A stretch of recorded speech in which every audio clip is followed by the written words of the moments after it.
Between monumental perfection and silent collapse lies the twilight of Egypt's greatest dream. When the pyramids ceased to rise, it wasn't sudden catastrophe, but slow erosion that ended the age of stone eternity. The Nile's rhythm faltered. Royal authority diffused among priests and no masks, and divine kingship fractured beneath its own weight. As Pepi II's 90-year reign finally closed, an exhausted empire surrendered not to enemies, but to entropy. Faith turned inwards, carved in texts instead of mountains. From this unraveling emerged not just famine and fragmentation, but wisdom that civilization endures not through permanence, but through adaptation, that even eternity requires renewal. At the meeting of two lands where the Nile spills its gift of silt into the delta, the world once seemed divided between chaos and order. I stand where the black earth meets the red, the fertile valley pressing against the desert's edge, like life clinging to death. Here, Egypt began not as a single kingdom, but as a rhythm of water, wind, and faith that slowly gathered into one pulse. Before kings, there were chiefs and petty lords, men who ruled stretches of riverbank under the favor of their local gods. Their banners, painted with falcons or reeds, fluttered in the dust-laden air. Each nome, each small dominion, was a world unto itself. Yet the Nile ran through all of them. Indifferent to borders, it flooded and withdrew with the patience of eternity, shaping both soil and soul. In time, one leader would see in this endless cycle the promise of unity. They called him Narmer, though some say many as the bringer of order.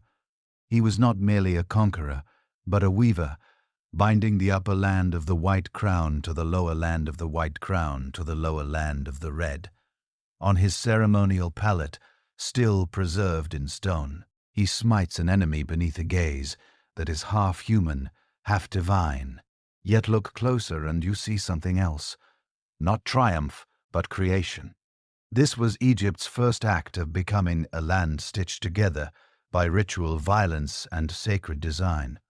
When Narmer's armies marched north, they carried more than spears. They bore a new idea that the land itself could be one body, its lifeblood the Nile, its heart the king. Every future monarch would claim descent from that first union, and every rebellion against order would be cast as a return to primordial chaos.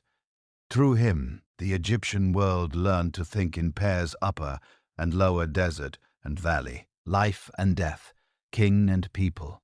It was not mere politics. It was theology in motion.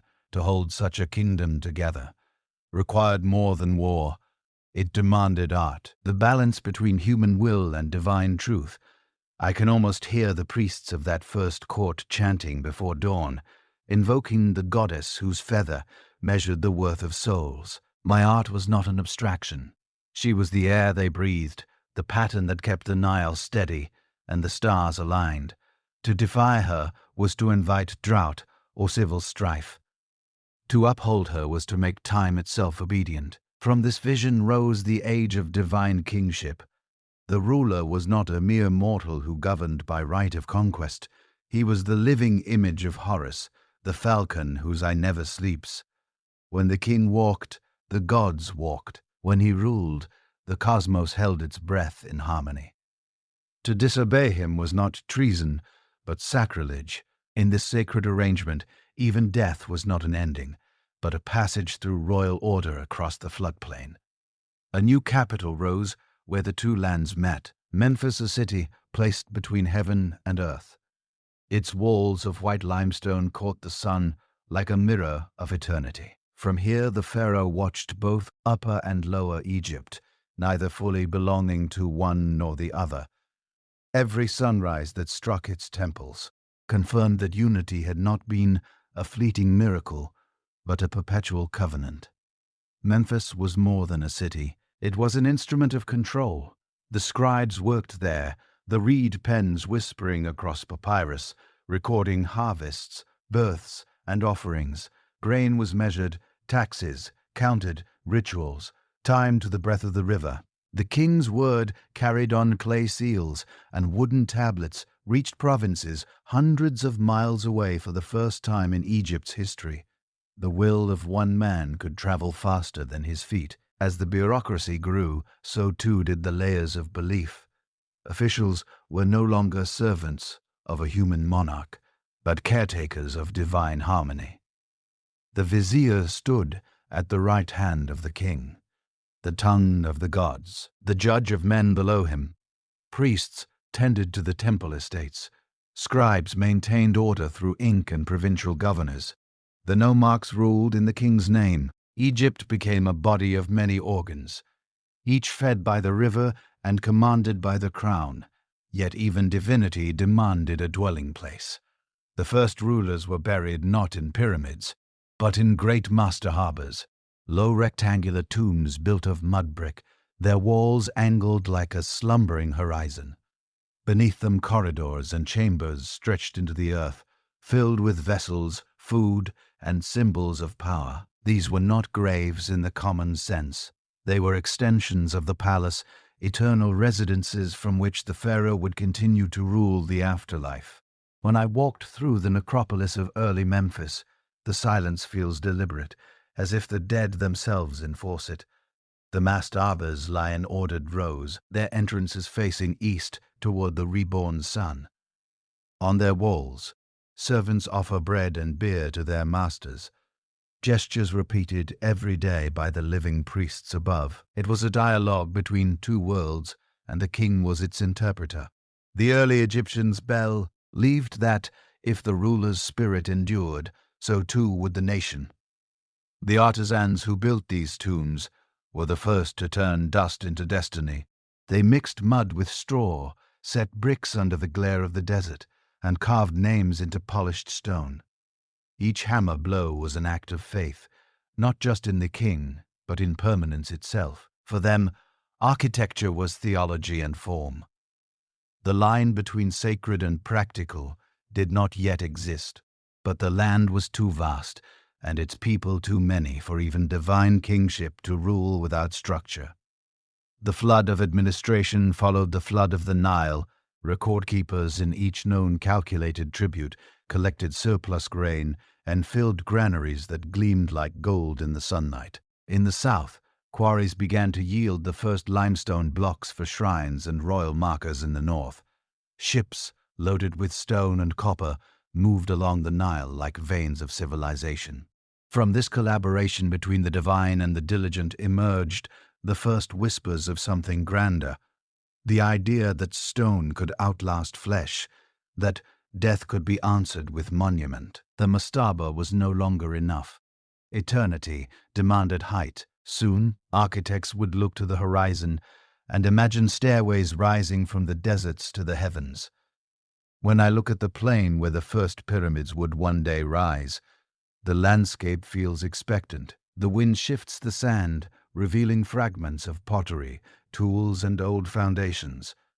The fingerprints of a people learning to translate belief into geometry. Every grain of sand once passed through the hands of laborers who believed that to serve the king was to sustain the cosmos. Yet beneath this harmony, a question lingered. If a man could build eternity, what need had he of gods?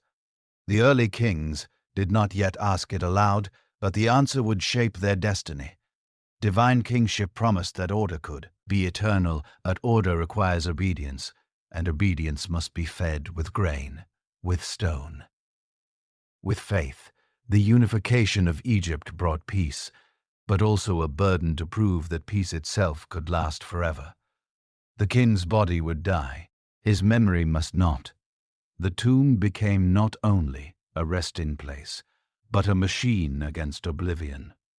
Each new generation of builders pushed the limits of what human hands could sanctify. Here, on the banks of the Nile, I can almost sense that ambition, stirring the conviction that through balance, labor, and devotion, even mortality could be conquered. The river flows unpatient and eternal, as if mocking the fragile grandeur of men. But for a moment in history, Egypt believed it could match the Nile and endurance, and that belief, born of mud, brick, and faith, of pen and prayer, would soon find its first true monument. A man named Djoser would dream of building a staircase, not of reeds or sunbeams, but of stone itself, and through his vision, Egypt would end to the age of pyramids at Saqqara. The desert rises in long ochre waves above the green edge of the Nile. The wind carries the scent of dust and sun-baked limestone, and in that silence, broken only by distant hammers, Egypt found its voice in stone. Here a man named Djoser, second king of the third dynasty, looked upon the sands and imagined a monument that would defy decay itself. I walk now along the ancient causeway toward what remains of his vision, the step pyramid, its weathered tiers lifting heavenward like a frozen hymn. It stands not as a ruin but as the first successful argument against mortality. Before Djoser, kings had been buried in most harbors flat, solid and humble. But the new age demanded more than continuity. It demanded immortality. You could see from miles away Joseph's Egypt had grown confident. Its scribes could account for every sack of grain. Its priests could chart the stars. Its officials could manage hundreds of thousands of laborers. The kingdom was efficient, stable, and devout. Yet stability bred ambition, and ambition sought form. Somewhere in the mind of the king, the notion stirred that if the pharaoh embodied divine order on earth, then his tomb must embody eternity itself. To translate that desire into reality, Joseph turned to a man of remarkable intellect, his vizier Imhotep. Part priest, part engineer, part philosopher, Imhotep was said to speak both the language of men and of gods. His name would echo for millennia, worshipped in later ages as a deity of wisdom and healing. But in this time he was simply the king's instrument, the mind behind the miracle. Imhotep began where tradition ended. He took the simple mastaba and conceived of stacking it one layer upon another, forming a staircase to the divine. What emerged from that experiment was a 6-stepped mountain of limestone, towering nearly 200 feet above the desert. Nothing of its kind had ever been attempted. Each tier symbolized the pharaoh's ascent through the heavens from earth to the imperishable stars. Standing before it now, I try to imagine the first moment it pierced the horizon for the workers hauling stone under the blaze of Rozi. It must have seemed like the earth itself was learning to rise. The quarries at Tura rang with hammer, and chisel boats creaked under the weight of limestone blocks. Overseers shouted orders, drowned by wind and labor. Yet this was no tyranny of whips and chains. This was the choreography of faith. Every man who lifted a block believed he was contributing to the body of a god. Egypt's early engineers did not merely build. They orchestrated the cosmos. Ramps rose like arteries around the pyramids. Growing frame scaffolds climbed skyward, and each layer was precisely aligned with the cardinal points. The work demanded mathematics, astronomy and logistics, on a scale the world had never seen. Imhotep blueprints were drawn, not on papyrus, but in the geometry of faith. Yet Joseph's complex was not limited to the pyramid itself. Spread across 37 acres, it was an entire city of eternity. Temples, courtyards, shrines, and the great enclosure wall, whose white limestone glistened like frozen sunlight. Reliefs along the walls showed Joseph performing the ancient Heb-Sed festival, running between two markers to prove his vitality before the gods. The irony was deliberate. In death, he would perform the ritual forever preserved in stone as an image of eternal kingship. As I trace the outlines of those carvings, I can still sense the faith they once inspired. The step pyramid did not only elevate the king, it redefined Egypt's relationship with the divine. The pharaoh's body might die, but his essence, his Ka, would climb this stairway toward the gods, and through him, Egypt itself would endure. The innovation of stone changed everything. Mud brick decayed, but limestone endured like a frozen prayer in transforming perishable material into permanence. Djoser and Imhotep declared the time could be mastered. Every block bore that declaration. The pyramid's very surface caught the light of Are each morning, a reflection of cosmic order, a reassurance that the king's reign extended beyond the grave. But this was more than a monument to death. It was propaganda in purest form.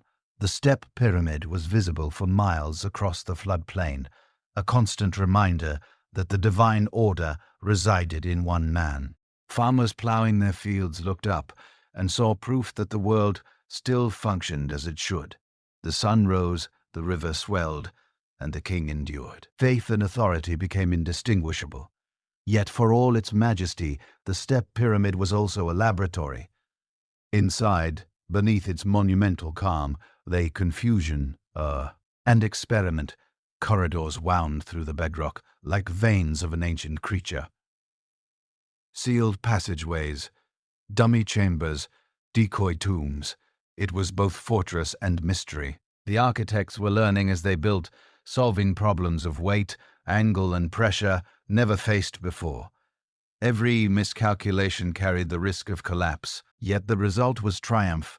Egypt had discovered the grammar of eternity, even in fragments. The artistry of the complex astonishes along the northern temple, where rituals of rebirth were once performed. Fragments of blue faience tiles glimmer faintly in the dust. They were meant to mimic the reeds of a celestial marsh, the paradise where kings were reborn here. In this simulated eternity, Djoser would rule forever among the gods. But while the pyramid was meant to last forever, it required the endless labor of the living. The administration at Memphis expanded to meet the demands of the project. Stoneworkers, scribes, hullers bakers, and priests all were woven into a single machine of devotion. Their sustenance came from vast royal estates. Their work was measured in generations. Egypt's first monumental economy was born, not from conquest, but from belief. And belief is costly. For every monument raised to heaven, there are unseen burdens below. The royal cults required constant offerings, the temple's endless maintenance, the bureaucracy, continuous tribute. For now, abundance hid the strain, but one can already glimpse the equation that would one day break the kingdom, divine permanence paid for by human toil. Still in Joseph's lifetime, the balance held. The Nile flooded. Predictably, the granaries overflowed, and the temples sang with incense and hymns. Egypt stood at the dawn of what the world would later call the Pyramid Age, an era when architecture became theology and stone became scripture. To walk through Saqqara at dusk is to fee. That dawn, preserved in silence. The sun bleeds into the desert, and the pyramid's long shadow reaches across the sand, like the arm of a god. For Djoser, this was not a monument, but a ladder between worlds, a promise carved in limestone that the Pharaoh's soul would never die. And yet even perfection invites imitation. After Joseph's death, kings who followed would seek to surpass him, each reaching higher, each testing the limits of stone and of faith. The dream of eternity had begun, and with it the rivalry to outlast time itself. Soon a new ruler named who would inherit this dream and turn ambition into obsession. He would build not one but 3 pyramids, each an experiment in geometry and endurance, and through his restless pursuit of perfection, Egypt would reach both its greatest height and the first tremor of its fall. There was a stillness in the desert at dusk. Sure, where 2 pyramids stand like twin hearts, half buried in time, the slopes catch the sun at strange angles, one bent, one perfect, and between them lies the story of a king's pursuit of immortality.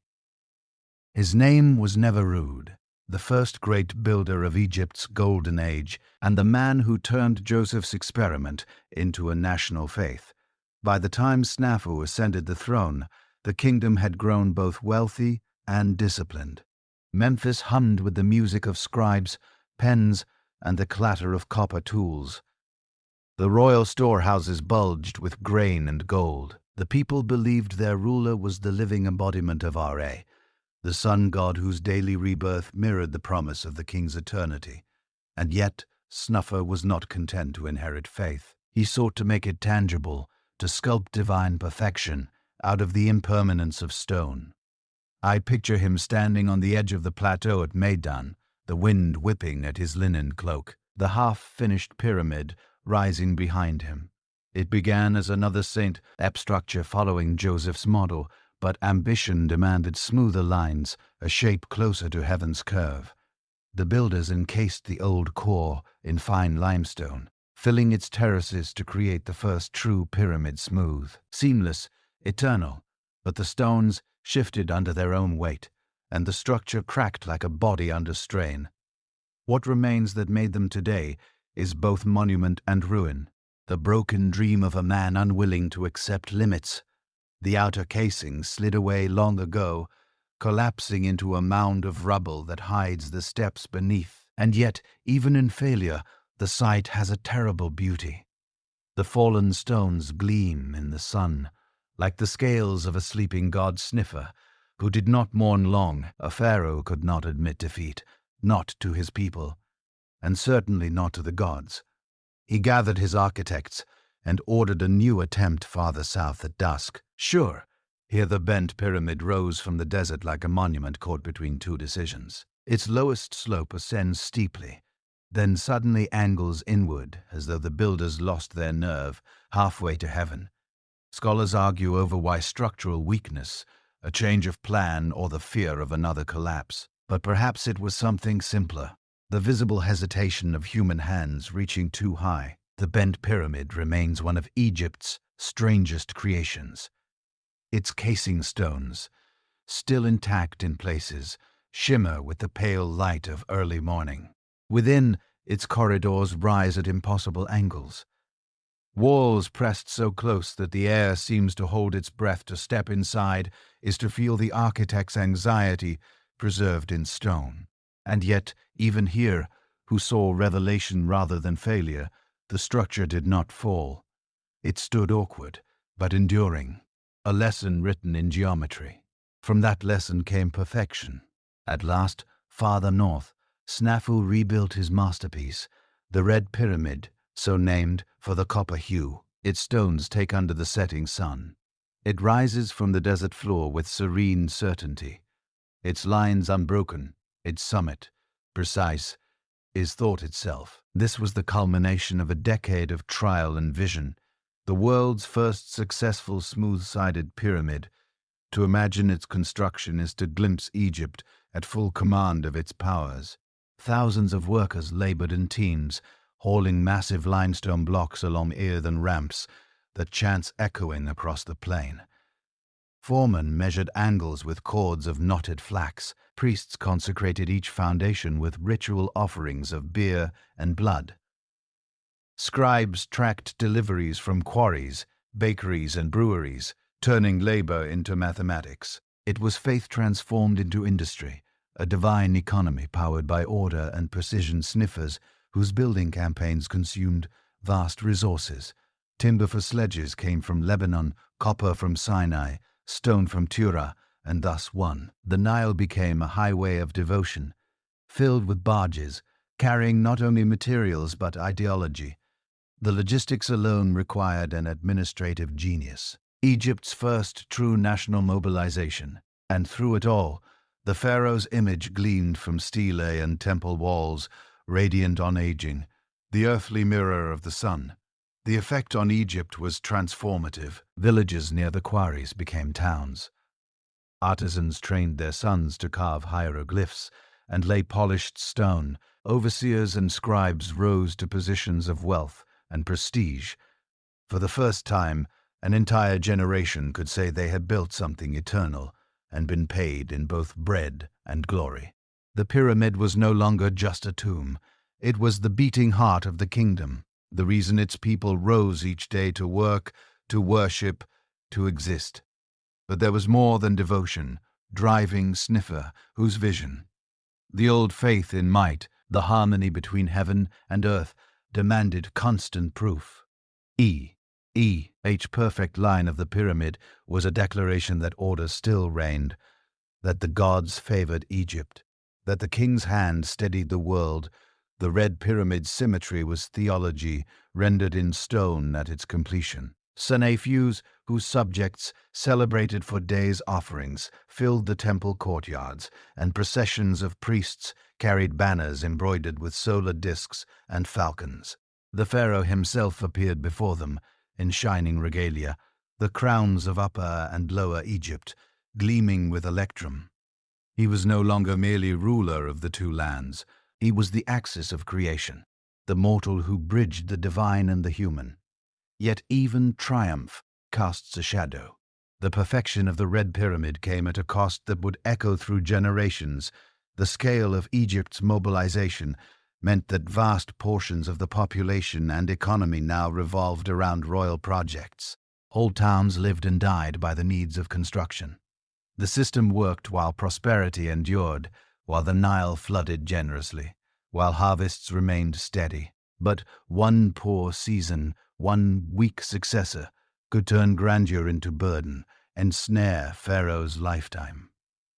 Such dangers seemed distant. The land prospered, the temples flourished, and Egypt's identity crystallized around the sun cult that would dominate its theology. The king was the child of wrath, the horizon his throne, eternity his domain. It was an age intoxicated with certainty, the belief that through symmetry, order, and divine will, humanity could master death itself. Today, when the sun sets behind the Red Pyramid, the light spills down its face in a perfect gradient, bathing the desert in crimson. It feels less like the end of day than the pulse of an immense heart still beating beneath the sand. Sneferu's dream endures not because he built perfectly, but because he dared to fail magnificently. His experiments would inspire his son Khufu to pursue perfection beyond measure, to build a monument so vast it would define not only a kingdom, but an idea of eternity itself. Yet, even as Egypt reached for the heavens, the seeds of its fragility were already sown. For nothing built by human hands, however divine its intent is, without weight. The next generation would learn that truth, amid the glare of the Giza plateau, where ambition would reach its zenith and begin imperceptibly to bend toward decline. Over the plateau at Giza, the air ripples with heat. The desert glows like a kiln, and out of that furnace rises the most audacious dream of all. A mountain of stone built by human hands from the fertile fields below. Its gleaming sides seem to scrape the sun itself. The people call it a cat, Khufu, the horizon of Khufu. The horizon of Khufu, and for 1,000 generations it will remain Egypt's most enduring gesture toward the divine from the city that sprawls at its base. The sounds of work never fade. Hammers strike copper against limestone. Sledges groan across packed ramps. Overseers shout orders above the chorus of men. Every day begins before dawn, when the light of Ra turns the sands to gold. Smoke from bakeries and breweries mingles with incense from the temples, feeding both laborers and gods. Here, on this plateau of light and dust, the king's will becomes visible across the two lands. Khufu's command resounds quarrymen in the eastern cliffs of Tura. Cut blocks so smooth they gleam like frozen moonlight. Along the Nile, flotillas of barges drift northward, the decks loaded with stone in the marshes of the delta. Carpenters craft sledges from imported cedar far south, in Nubia. Miners chip copper and gold from the bedrock, metals that will adorn the tombs, sacred chambers. Egypt moves as one body, every artery feeding this colossal heart at Giza. Within Memphis, the scribes track each detail. Their reed pens, scrake act across papyrus, noting rations, deliveries, and days worked. The administration has become a living organism. Its pulse measured in ink. Each worker receives bread, onions, and beer in precise amounts. Each overseer answers to another above him. A hierarchy mirrors the structure they build. Thousands of small lives stacked beneath a single unshakable peak. The pharaoh's bureaucracy is now as enduring as its stone. Teams of builders move like rivers of flesh against the rock. Men sing rhythmic chants as they hold the sledges, their feet sinking into the sand. cattle drag the heavier loads, while gangs of masons shape the stones with polished dollar. Right, dust hangs in the air like incense, glowing in the moonlight. To them this is no ordinary labor. It is devotion. Every strike of the hammer echoes the heartbeat of Egypt itself. In the camps nearby, life has its own order. The workers' village, laid out in straight streets, with communal bakeries and sleeping houses, is a city in miniature, reflecting the precision of the pyramid above. Walls are painted with scenes of harvests and feasts. Even in hardship, they preserve the image of abundance. Archaeologists who one day uncover this place will find evidence of bread ovens, fish bones, and pottery marked with royal seals, the trace of a state that fed its faith through flesh and grain. But beyond its mechanics, the pyramid is philosophy incarnate to the priests who oversee the rituals. Every measurement carries cosmic weight. The base is aligned perfectly to the 4 cardinal points. Its height forms a sacred ratio, mirroring the proportions of the earth itself. The king's chamber, buried deep within, is the axis of creation, the place where the divine breath meets the mortal body. Each polished face reflects the journey of the sun, affirming the king's identity as the child of Ra. From afar, the Great Pyramid appears austere, serene up close. Its precision is overwhelming. The casing stones fit so tightly that a knife cannot slide between them. Inside, narrow corridors wind upward into chambers that smell of cool dust and stillness. Here the air itself feels ceremonial. When torches flicker against the granite walls, the stone seems to absorb light rather than reflect it, as though guarding its own silence. In this darkness, the king will sleep not as a corpse, but as God. Yet perfection bears a cost. The pyramid consumes more than stone. It devours labor, copper, and time itself. To sustain this colossal enterprise, taxes flow from every province. Grain pours from distant granaries into Memphis. The priests bless the workers. Holy. But the farmers who surrender their harvests begin to see holiness measured in burdens. For now they obey willingly. Faith outweighs fatigue, but each offering added to the temple scales tips Egypt closer toward imbalance. As years pass, the monument grows, and with it the aura of the king Khufu becomes less a man than a principle. The embodiment of order, distant and absolute. In the temples, his name is intoned with that of the gods. His likeness is carved in hard diorite, his eyes unblinking. No one speaks of his temper, his decrees, or the lives consumed in his service. History will remember only the light on stone, not the sweat beneath it. When the final casing is set, the summit capped with electrum that flashes like the morning star, Egypt rejoices. Priests march in procession, their chants rising like a tide of sound. Offerings fill the courtyards of Memphis. Cattle are sacrificed, and incense clouds the sky. The Great Pyramid is declared complete, the house of eternity finished, the Pharaoh's divinity proven. For a moment the kingdom stands at its zenith. Standing at the pyramid's base, I imagine the day of dedication. The desert would have gleamed white and blinding. The people craning their necks to see the gleam of gold atop the stone mountain. For them, this was not architecture, it was revelation. The world had found its center, and it was here in Khufu's reign.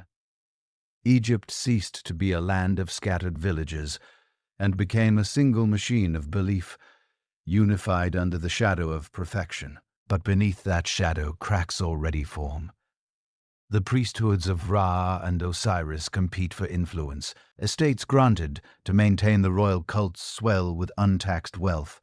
The same bureaucracy that once served the king now begins to serve itself. The pyramid, for all its purity of line, conceals a paradox. To preserve order eternally, the crown must exhaust the living. When night falls over Giza, the monument darkens its edges, dissolving into the sky. The stars gather above it, the same stars the Egyptians called the imperishable, the eternal companions of the king. So it is said that Khufu's spirit ascended to join them, crossing the narrow stairway of the northern shaft to dwell among the lights forever. And yet his people remained below in the sand and to toil. Their faith turned to stone, along with his dream. From this height, Egypt would never rise higher. The Great Pyramid stands as the summit of divine kingship, flawless, immovable, complete. But perfection is a dangerous balance. In the generations that follow, the same brilliance that created it will begin to consume itself. The sons of Khufu will build smaller monuments, as if already aware that the gods grow weary of such grandeur. Beneath the calm geometry of the Great Pyramid lies the first whisper of decline, the faint reminder that even eternity has a cost. Morning returns to the plateau, and the Great Pyramid throws its immense shadow across the sand. In that shadow rises another monument, smaller but no less commanding. The Pyramid of Khafre, son of Khufu, heir to the radiance of the sun, to the people of Egypt. He is the continuation of his father's light, the next link in the chain of divine order. Yet, to build after perfection is a perilous task. What remains for a son when his father has reached the summit of eternity? From the first days of his reign, Khafre has sought not to rival, but to preserve. His pyramid, poised on higher ground, appears almost equal to his father's. When seen from the valley below, a clever illusion born of engineering and ambition at its foot, he placed something the world had never seen before: the great Sphinx, its lion's body crouched before the desert, its human face bearing the calm of immortal kingship carved directly from the bedrock. It watched the rising sun with the stillness of prophecy. To stand before it, even now, is to feel its gaze across centuries. The Sphinx is not merely sculpture, but revelation, a fusion of earth and divinity. The lion's strength, the Pharaohs, wisdom, the gods, eternity. All three meet in one colossal form, the calf. It was both guardian and mirror, a reminder that his power must remain unblinking, even as the sands shifted around him in the valleys and causeways surrounding Giza. The machinery of faith continued to hum. Processional roads lined with polished stone connected the river to the tombs, carrying priests' offerings and the echoes of ceremony. Temples bloomed at each pyramid's base, courts filled with incense and chantouries where statues of the pharaoh received daily offerings. The king was not only remembered in death, he was fed, dressed, and worshipped as if alive. These temples, more than the pyramids themselves, revealed the hidden transformation taking root in Egypt's soul. Across the floodplain, the priesthood of Ra grew in strength. The king's divinity, once absolute, now required intermediaries. Priests conducted rituals that only they could interpret, managing the flow of wealth and sacrifice. Their estates grew rich from endowments meant to sustain the royal cults, and their influence reached deep into the countryside. The pharaoh still ruled by divine right, but that divinity increasingly passed through the hands of others. In the bright light of Jesus' perfection, new powers were quietly taking shape. Meanwhile, in the workshops of Memphis and Heliopolis, sculptors and scribes found new ways to glorify their kings. The statues of Khafre, carved from dark diorite, gleamed like polished night. Upon his shoulders perched the falcon of Horus, its wings drawn protectively around the royal head. It is a vision of harmony, man and God, flesh and eternity fused in stillness. Yet beneath that serenity lies a hint of distance. The pharaoh's gaze turned upward, away from his people, toward the heaven he claimed as his domain. When Khafre died, his pyramid and sphinx already commanded the desert, like twin symbols of vigilance and faith. His successor, Menkaure, inherited a kingdom that glittered on the surface, yet trembled beneath. Determined to honor the past without repeating its weight, he chose a smaller pyramid, graceful proportioned, wrapped in a casing of red granite at its base. To later generations it would appear modest to his own. It was a gesture of mercy and cause. Reign marked a shift in Egypt's spirit. The grand projects of his forebears had proven that eternity could be built, but also that eternity demanded a price. The new king turned his attention to justice and prosperity. Reliefs from his mortuary temple show him walking hand in hand with the goddess Hathor, a symbol of tenderness rare in royal art. She offers him the emblem of life, not as ruler of gods, but as protector of his people. At Giza, his artisans achieved perfection in miniature. The famous triads, statues depicting Menkaure with Hathor and the deities of various provinces, reveal a softer, more intimate divinity. The sculptor's hands captured not grandeur, but grace. In their balanced forms lies the suggestion that power need not tower to endure, that harmony could be carved as finely as stone. Even so, the administrative machine continued to expand. Temples multiplied, scribes copied hymns and tax rolls, and the estates of priests flourished. The more wealth poured into the cults, the less returned to the crown. Egypt's unity depended on abundance, and abundance depended on control. Yet control, once absolute, was now divided among many hands during men. 'Cause later years' whispers spread of shortened rations of harvest, stretched thin to meet temple demands. The king ordered reliefs of offerings, cattle, bread, fruits of every kind, to adorn his walls, as if image alone could summon plenty. Faith remained strong, but the balance of Maat at once, held so firmly, began to quiver. The same rituals that had secured Egypt's eternity now burdened its living. Still, the people looked together and saw proof of divine order. Each dawn the sun rose between the pyramids like a god reborn, its rays striking the faces of the monuments in sequence. Khufu first, then Khafre, then Menkaure. It was a celestial choreography, the very image of dynastic continuity. The priests proclaimed that as long as this cycle endured, Egypt would never fall. But dynasties like rivers change course. Beneath the hymns and incense, quiet rivalries brewed priestly families, accumulated power. Provincial nobles strengthened their ties to local temples, and the court at Memphis grew heavy with ceremony. The pyramid field stood perfect, but the society that had built them was becoming brittle. Standing atop the plateau, I watched the desert glow with evening light. The pyramids throw their shadows far across the plain. Their edges blur in with the coming dusk. Once these monuments had promised unbroken harmony between man and God. Now they seem like colossal anchors holding Egypt to a past it could no longer afford to repeat. As the sun dips behind Kafka's Sphinx, the face of the lion fades into silhouette, its gaze fixed eternally eastward, toward the dawn that once crowned kings. Tomorrow that dawn will return, as always, but it will fall on smaller pyramids, and upon a kingdom beginning quietly to change. Across the horizon of Giza, the air once trembled with the rhythm of hammers and chants. Now only the wind moves. The pyramids still catch the sun, perfect as the day they were sealed, but the song of the builders has faded into silence. Egypt, exhausted by its own greatness, begins to draw breath again, a long exhale. After centuries of striving toward the heavens, farther south at Saqqara, an absurd new kings rise from the line of Khufu, and with them new intentions. The monuments they command are smaller, their angles gentler, their ambitions less absolute.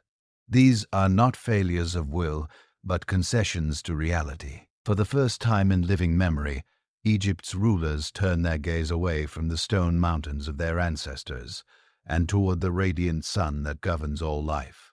The reign of ships of Khufu's grandson marks the first turning of the age. He rejects the pyramid form altogether, choosing instead a long, low tomb called the Master, but Al-Pharaoh the Pharaoh's bench, carved of massive limestone. It lies flat against the desert like a monument in repose to the priests of Ra. It is heresy to scoff, perhaps humility. Is heresy to scoff, perhaps humility. His choice. Speak softly, but clearly. Eternity may not always require assent in the generations that follow. The royal builders return to smaller designs, each a step further from Jesus' perfection. The fifth dynasty inherits a kingdom still wealthy, but no longer in exile. Stable quarries grow quiet, work crews disperse, and temples multiply like vines across the floodplain. The energy that once converged on a single point, the pharaoh's tomb, now spreads outward, feeding 1,000 altars. The age of pure stone gives way to the age of sunlight. At Abu Ghraib, the kings of this new dynasty build, not pyramids, but solar temples, open sanctuaries, dedicated to the sun god, Ra. Their courts blaze with polished quartz and golden obelisks that catch and scatter the morning light. These are not tombs, but living altars, places where priests greet the dawn with hymns and offerings. The emphasis shifts from death to renewal, from the stone permanence of the king to the eternal rebirth of the sun. This transformation is both spiritual and political. As the cult of Ra ascends, so too does the power of those who serve him. The high priests of Heliopolis become the new arbiters of divine will, their ritual sanctified by light itself. Royal authority, once absolute, begins to diffuse through the hierarchy of temples. The pharaoh still rules as the son of Ra, but now he must share the radiance within the palace walls. Scribes record the changing rhythms of the kingdom in the days of Khufu. The ledgers spoke of stone and labor. Now they speak of grain and offerings, festivals and feasts. Administration replaces inspiration. Egypt's bureaucracy reaches heights of sophistication unknown before tax registers, labor quotas, and temple inventories written in careful hands. The government has learned how to perpetuate itself even when vision wanes. Meanwhile, in the province's governors, the nomarchs rise in stature. Once appointed at the king's pleasure, their offices now pass from father to son. They oversee irrigation, local harvests, and temple estates, commanding loyalty that once flowed only toward Memphis in distant nomes. Statues of regional lords appear, right beside images of the pharaoh. Power like the Nile, and flood begins to branch and wander in the workshops. Artisans continue their craft, but their subjects change where once they carved the serene faces of kings. Now they shape scenes of daily life. Boatmen rowing on the river, scribes bending over papyrus, farmers guiding plows through the flooded soil. Art becomes intimate. Human, the divine ideal remains, but it no longer towers, it resides in gesture and detail. Egypt, weary of eternity, turns its gaze toward the present. Yet even modest monuments require resources, and the royal treasury grows thin. Expeditions to Sinai for copper and turquoise continue, but they yield less than before. Trade caravans return from Nubia with gold and incense, yet the cost of maintaining temples and priestly estates consumes much of it. The balance between crown and cult, once harmonious, tilts uneasily. At Abu Ghraib, the priests celebrate the feast of Ra, pouring libations as the sun reaches its zenith. Their hymns proclaim the gods' eternal victory over darkness, but their wealth, measured in land and laborers, now rivals that of the pharaoh they serve. Every field, endowed to a temple, is a field no longer taxed by the crown. The light that once sanctified kingship now illuminates a widening divide. In the midst of this transformation, the tone of Egypt's inscriptions begins to shift. Where once texts proclaimed the unbroken might of the pharaoh, they now emphasize devotion, service, and gratitude.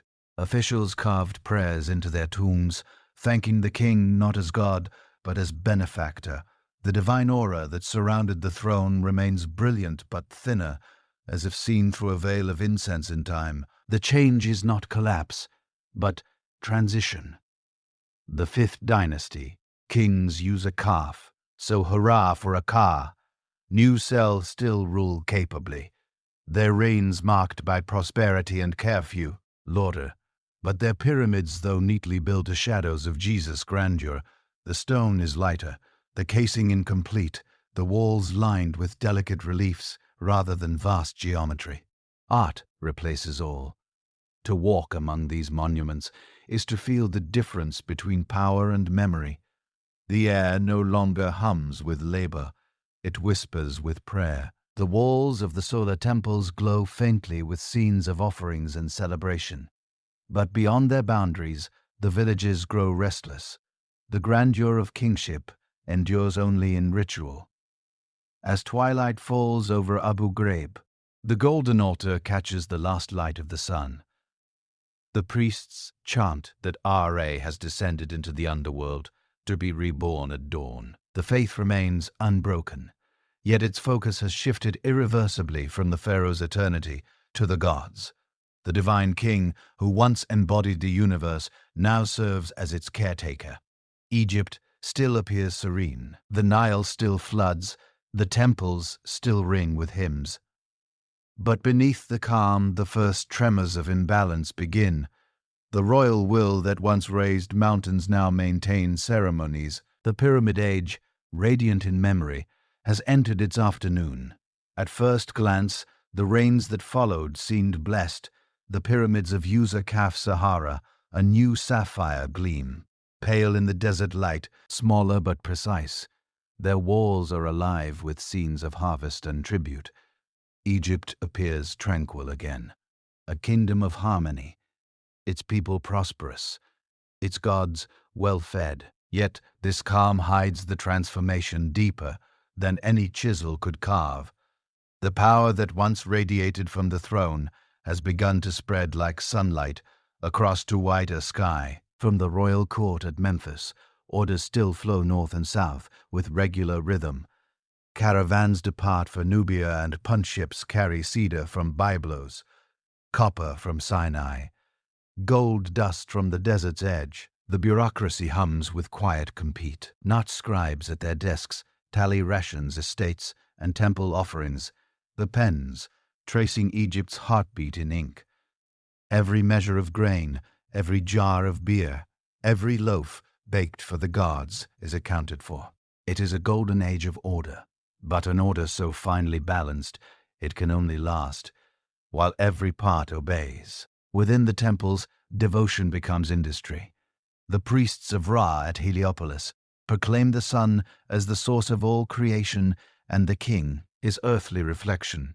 Yet the rituals that once exalted the pharaoh now also exalted the priests who perform them. They preside over processions, festivals, and daily offerings, with growing authority controlling the wealth that sustains each rite. Temples acquire new lands, workshops, and laborers, their revenues recorded separately from those of the crown. Egypt's faith has become a web of estates, its piety indistinguishable from its economy in provincial towns. The change is just as profound. The nomarchs, local governors, once dependent on royal favor, now inherit their offices from father to son. Their tombs, carved into cliffs and hillsides, rival those of the capital in size and splendor on their walls. They speak in the language once reserved for kings. I fed the hungry. I judged the poor. I made offerings to the gods. Their inscriptions proclaim loyalty to the crown.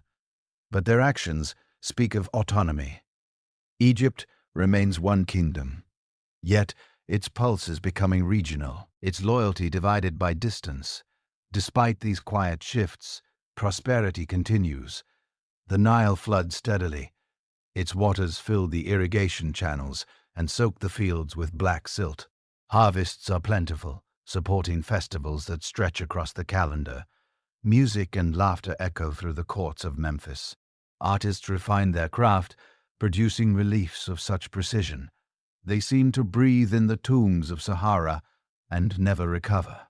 The carved figures of courtiers and merchants move an endless procession, not toward war or conquest, but towards celebration. It is as if Egypt, tired of eternity's weight, has turned to the pleasures of life itself. At sea, Egyptian ships sail farther than ever before. Reliefs from Soho's pyramid complex show galleys heavy with foreign goods. Incense from Punt, lapis from Afghanistan, cedar logs from Lebanon. The pharaohs of this age are traders as much as conquerors. Their fleets bring home not only wealth, but wonder, exotic animals, perfumes, and stories of distant lands. For a moment, the two lands seem infinite, their reach bounded only by the horizon. Yet success breeds its own complexity. The more the state expands, the more it must feed itself with records, audits, and decrees. Scribes multiply like bees in the royal hives of Memphis. Each new document requires another to confirm it, another to interpret, another to store. The simplicity of divine command has become a labyrinth of paperwork. The system functions beautifully, but it is a beauty that depends on constant motion on every gear, turning without pause. Among the elite, art reaches new refinement. Reliefs grow delicate, the lines subtle, the subjects domestic. We see nobles inspecting vineyards, fowlers catching birds in nets, women grinding grain beneath the open sky. The world of the commoner enters the tomb, stylized, idealized, but present at last. The afterlife is no longer the exclusive province of kings. It is imagined for anyone who can afford its depiction.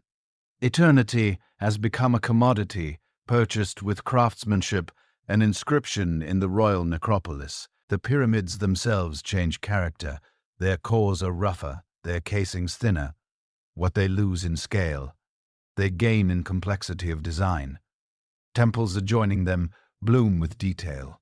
Reliefs of offerings, hymns to raw celestial charts.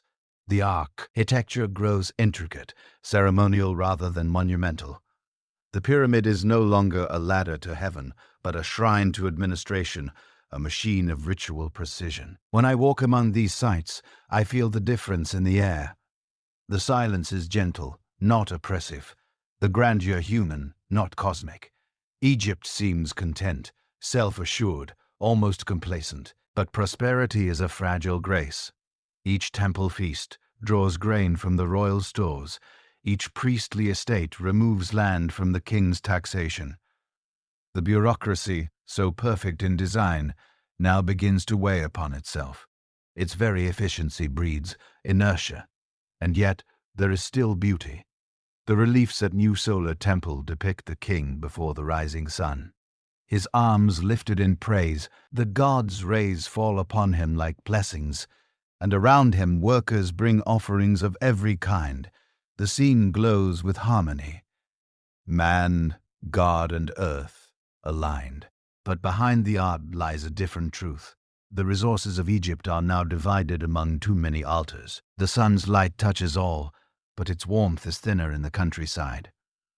Farmers murmur that the priests of Heliopolis grow rich, while the granaries of their nomes run low. Nomarchs hold banquets to prove their generosity. Their wealth inherited an untaxed breed, small courts of loyalty. The pharaoh's envoys travel farther to collect tribute and return with smaller offerings. The kingdom still calls itself eternal, but eternity now requires negotiation. Still, to most, Egypt appears unshaken. The Nile flows, temples ring with music, and the pharaoh's image gleams on every wall. The gods remain faithful, or so it seems. Only in hindsight can one see that stability itself had become Egypt's illusion. Beneath the surface of harmony, small fractures widened like cracks in a sun-baked wall. By the end of this dynasty, the pharaohs still rule. Their reach has shortened. Their pyramids stand completed, yet modest. The names carved not in thunder, but in whisper. The empire of stone has given way to an empire of ink. Egypt remains luminous, but the brilliance now hides fatigue. The next age will inherit this refinement, its wealth and its contradictions. The bureaucracy that sustained eternity will soon sustain itself. And in the quiet provinces along the river, new powers begin to dream. Men who owe their fortunes not to kings, but to time. Far from Memphis, the river winds through fields of wheat and barley, past villages where the scent of mud and grain hangs heavy in the air. The people still honor the king. His name is carved on shrines, sung in hymns, whispered in prayers at dawn. Yet it has been years since they have seen his emissaries. The Nile's rhythm continues, the fields yield their harvests, and life flows on, not because of royal command, but because the river itself endures. Across these fertile provinces, a new kind of lord has risen. The No, Mak, ruler of a nome, guardian of its temples, keeper of its granaries. Once these men were servants of the throne, appointed to govern in the king's name.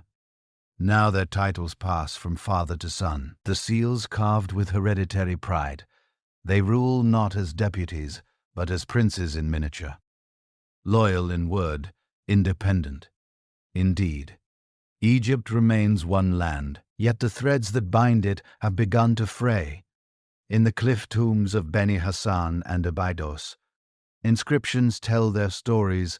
I was a true servant of the king. One governor proclaims, but none commanded my nome, but I. The walls show long processions of offerings, not to Pharaoh, but to the local gods. Hathor, Canaan, Hu, Cyrus reliefs depict the nomarch seated upon his chair, receiving tribute from his people, judging disputes, rewarding loyalty. These scenes, carved with delicate pride, reveal a world turning inward within the great T. Memphis, the priesthood continues its ceremonies, but their allegiance grows regional. At Heliopolis, the priests of Ras maintain their solar rituals, declaring the sun supreme over all. Egypt, at Abydos, followers of Osiris exalt the god of the dead, whose resurrection promises life beyond the grave. The unity of belief that once centered on the divine king now splinters into local cults, each glowing with its own fervor. The sacred has become provincial, the eternal divided. The royal court in Memphis still issues decrees, but they travel slowly along the Nile, obeyed more from custom than conviction. Messengers bearing royal seals must negotiate with each governor who guards his nome like a small kingdom. Taxes sent northward arrive. Diminished grain meant for Memphis fills local granaries first. The bureaucracy, once Egypt's spine, now bends under the weight of distance and privilege. In the south, the nomarchs of Thebes and Cocteau grow ambitious. The nomes are rich in stone, gold, and grain. Their armies, loyal. They build temples rivaling those of the crown and record their achievements with royal grandeur. I built for the gods. I made my people prosper. Their scribes write in the polished hieroglyphs once reserved for the pharaoh's decrees. In every stroke of ink lies quiet defiance. And yet this decentralization does not feel like rebellion. Not yet. The nomarchs maintain the illusion of unity. They send offerings to Memphis. They praise the pharaoh in formal inscriptions. They swear by his name at feasts. But it is a politeness masking autonomy. Egypt has become a mosaic, brilliant pieces still joined by habit, not by force. For the common people, life changes little. They sow and reap. They celebrate the festivals of the gods. They pay their dues to whichever lord stands nearest to them.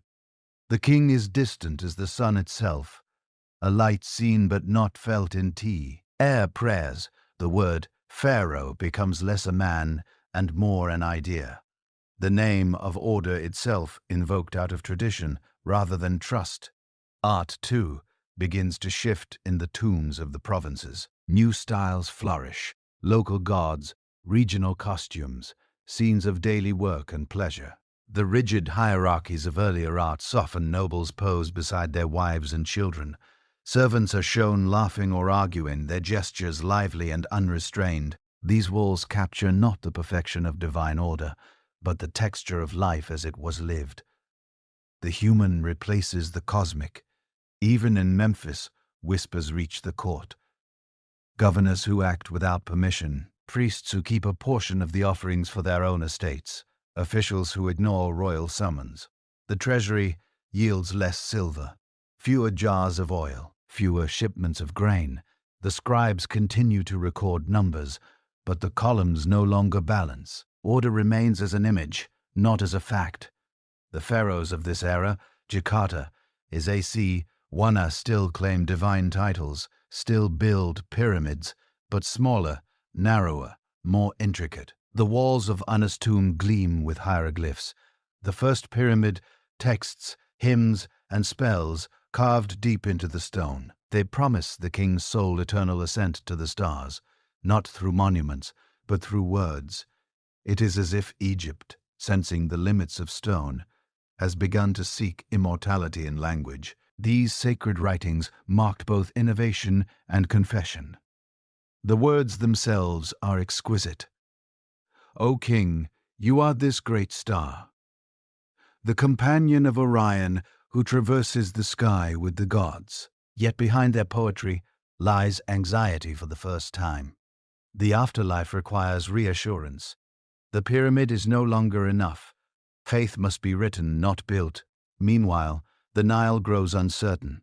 Some years it floods too high, drowning crops, others too low, leaving fields parched. The bureaucracy struggles to adjust its ledgers, filled with prayers disguised as figures. The people mutter that the gods have turned their faces away, or that the king, grown distant, no longer upholds Maat. Faith frays as hunger returns to memory. By the end of the 5th dynasty, Egypt's unity has become a ritual more than a reality. The pharaoh's name is still spoken in every temple, but it is an echo, not a command. The nomarchs rule their nomes with efficiency and pride, raising their own cults, building their own tombs, and recording their own legends. The king divine, by tradition, remains the symbol of the sun, but the light now belongs to many horizons. When night falls over the Nile, the stars shimmer above a land still outwardly whole. Yet beneath the calm surface, the current has changed direction. Power now flows outward, away from Memphis, carried on the same river that once bound the kingdom together. Egypt's perfection has scattered into 100 reflections. Soon the pharaohs will realize that eternity cannot be governed from a throne alone, and in that realization will begin their long struggle to call the two lands back to one. Messengers raced northward along the Nile, papyrus seals catching the sun as boats skimmed past villages that had long learned to govern themselves. The courtyards at Memphis stirred. New orders were moving again. The palace voice, quiet for years, returned with a steadier cadence and a single name at its center, Pepi. The first inside the audience hall cedar, and fresh ink scented the air. Scribes bent low over waxed boards, copying decrees that would reach Elephantine in the south and the reed hung inlets of the delta. Governors received envoys with formal vows, touching foreheads to the ground before painted images of the falcon god. For a brief season, the two lands remembered the choreography of obedience. Court strategy began with kinship, mariag. E-threads bound the throne to provincial houses that had grown rich on temple lands and local Jews. A principal queen from Upper Egypt brought with her a network of priests and officials. Cousins and brothers took up posts in the treasuries, the temples, the provincial courts. The design was delicate but clear, where edict failed. Blood might mend. Pepi wagered the future on family. Most mornings opened with councils of visitors, treasurers and architects. Lists were read, routes plotted. Stone trains would move again along the desert tracks to Wadi Hamanet. Turquoise valleys in Sinai were reopened. Captains in the south negotiated passage to Nubian gold lands. River barges from Byblos brought cedar and resin caravans clattered into Memphis with ebony, leopard skins, and incense. The economy rediscovered its pulse, and the storerooms of the great temples began to swell. Workshops revived alongside the routes. Copper hissed in braziers. Copper shaved in braziers. Carpenters shaved curled ribbons from imported wood. Sculptors coaxed a night-slick sheen from diorite for royal statues. In ledgers, scribes tallied rations, bread, beer, onions issued to quarrymen and ship crews. It was less a triumphal march than a disciplined hum. The sound of a state remembering how to move affection, however, is a fragile cement. As royal relatives filled the high offices, loyalty curled inward. An uncle quarreled with a brother over a chain of quarries. A high priest pledged himself to one royal woman, while another priest swore private oaths to her rival. A general gathered veterans into a following that answered first to him, and only then to the crown. Each alliance contained its own seed of faction, and every oath could sour to still the murmur. The sovereign turned to spectacle. The ancient said festival, the 30-year rite of renewal, was planned years in advance, as if the calendar itself might conjure vigor. Double courts rose with painted markers for the ritual circuit. Musicians rehearsed, incense stores doubled. When the night came, drums shook. The limestone torches poured yellow light along colonnades, and the ruler traced the course before gods and people. Cheers rolled like surf across the courtyards. Yet even behind the rule, breath-shortened time could be celebrated, not reversed. Pepe needed the symbol because the symbol was stronger than the man. Beyond the heartland, borders breathed outward. Garrisoned posts secured desert tracks. River stations counted tolls and guarded shipments. Reliefs from this period boast of exotic arrivals, dancers from faraway seas, dwarfs whose agile steps charmed a court. Greedy for marvels. Animals shone like living treasure. Prosperity was real. It also taught ambitious men to expect a share. Meanwhile, belief shifted underfoot. The sun's cult at Heliopolis still shone with ritual blades, but devotion to Osiris deepened, more intimate, more consoling. Resurrection promised by the Lord of the Western Lands felt nearer than the cold certainty of the noon sky. In practice, kingship looked less like an embodied god and more like chief steward of a cosmic order that needed tending. As faith changed, so did obedience. Reverence flowed toward tomb and temple estates as readily as toward the throne on a cliff face. The autobiography of When I captures the paradox of the hour. He tells of leading armies for the crown, of judging conspiracies whispered inside palace walls. He praises the perfect God, but his lines linger over his own competence. The campaigns he planned, the judgments he rendered, the standards he set, the language of sovereignty had slipped into the mouths of servants. Hierarchy flattened into ambition even as ritual pretended otherwise. For a time the illusion held. Floods came on time, fields blackened with silt, granaries filled to their rims, musicians trained for festivals, scribes kept a faithful score, boatmen sang in rhythm with their poles from village to temple. People spoke of restoration as if it were a harvest that would never fail.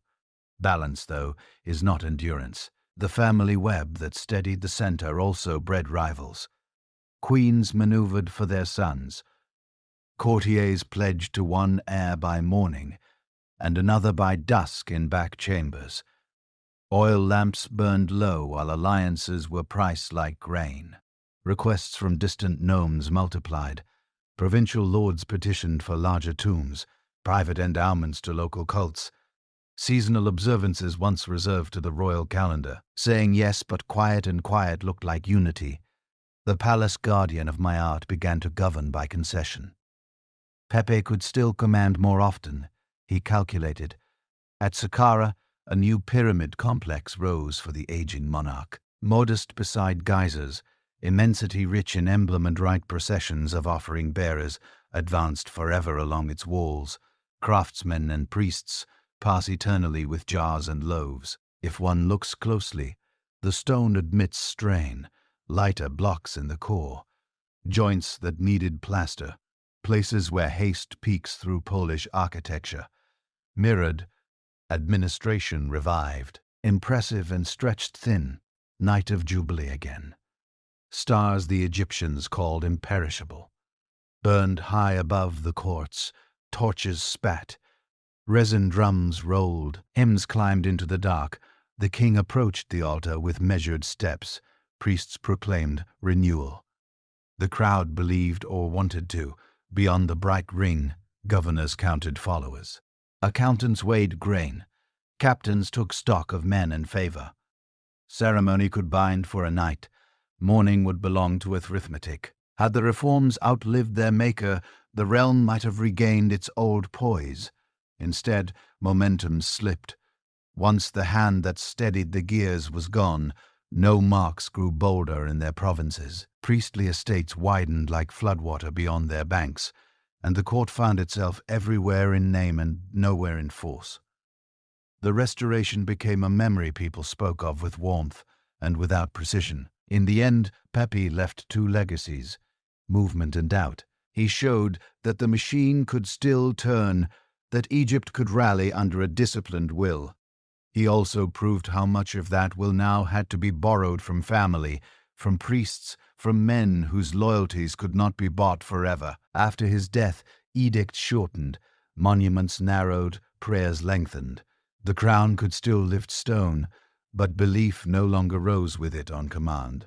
A different answer took form in the silence that followed.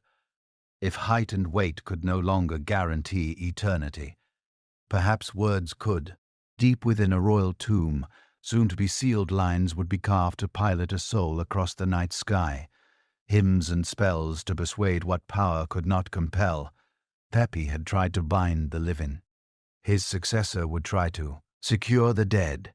Thus the stage readies for Una's last of his line, his pyramid, speaking not through mass, but through text, where politics faltered.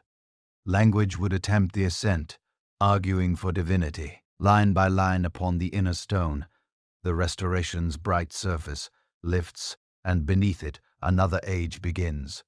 The age when kings write their way to heaven before dawn. At Saqqara, the desert breathes cold, the stars pale, the horizon reddened, and for a fleeting instant the world seems weightless, as if waiting for the first word to be spoken inside the tomb of Yunus, last king of the fifth dynasty. Those words already exist.